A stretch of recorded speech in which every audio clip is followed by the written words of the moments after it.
Djali I të madhit Kadri Roshi, Kliti Roshi, ka rrëfyer momentet e fundit me baban e tij, I cili është ndar nga jeta para afro 2 dekadash, ngjarje për të cilën ai akuzon ish-drejtorin e Spitalit Ushtarak u Trauma. Në një rrëfim të bërë së fundmi, Kliti I tha se shkak për vdekjen e babait të tij është bërë drejtori I Spitalit që ka qenë aso kohë. Sipas Klitit, Kadri Roshi pësoi dëmtim të rënd të veshit të mesëm si pasojë e konsumimit të 24 flakon streptomicin që atij u dha nga mjekët. Rrëfimi I Kliti Roshit. Kadri u operua në Greqi, jetoi gati 3 vite pas operacionit. Ditët e fundit do ta quaja me gojën plot, nëse ka këllqje personi, ai e di shumë mirë për kë po flas. Të vija I personi ndaç këtu e ndaç aty tek ju. Atë e vrau me gojën plot një personi vetëm, ai e di shumë mirë. Ka qenë drejtori I Spitalit Ushtarak, ku Kadri u ushtrua dhe u përkujdesën për të nëpërmjet interesit, si nga presidenti I asaj kohe Alfred Mojsiu, ashtu dhe nga kryeministri Fatos Nano. Ju la porosi që do të ndjekësh hap pas hapi me gishtin tregues drejt tij, pra që ke përgjegjësi direkte ti për atë. Në fund, Kadri Roshi përfundon me dëmtim të rënd të veshit të mesëm, që I jepte humbi ekuilibri si rezultati 24 flakon streptomicin.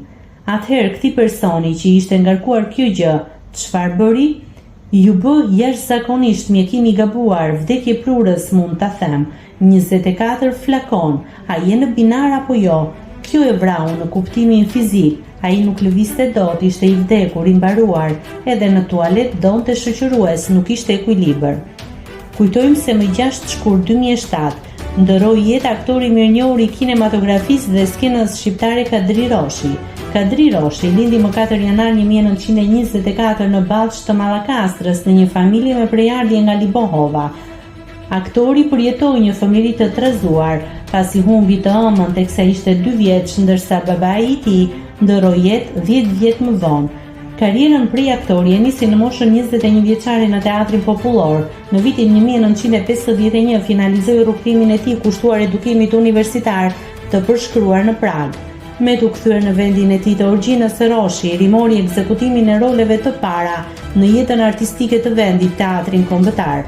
Aktori ka luajtur rreth 180 role në skenë dhe në kinematografi, duke lënë në kujtesën e teleshikuesve dhe spektatorëve një portret të pashlyeshëm që variojnë nga Ezopi te kujdestari lulkuqe mbi mure, si dhe nga mbrojtësi I gjuhës shqipe në rilindje deri te plaku mere.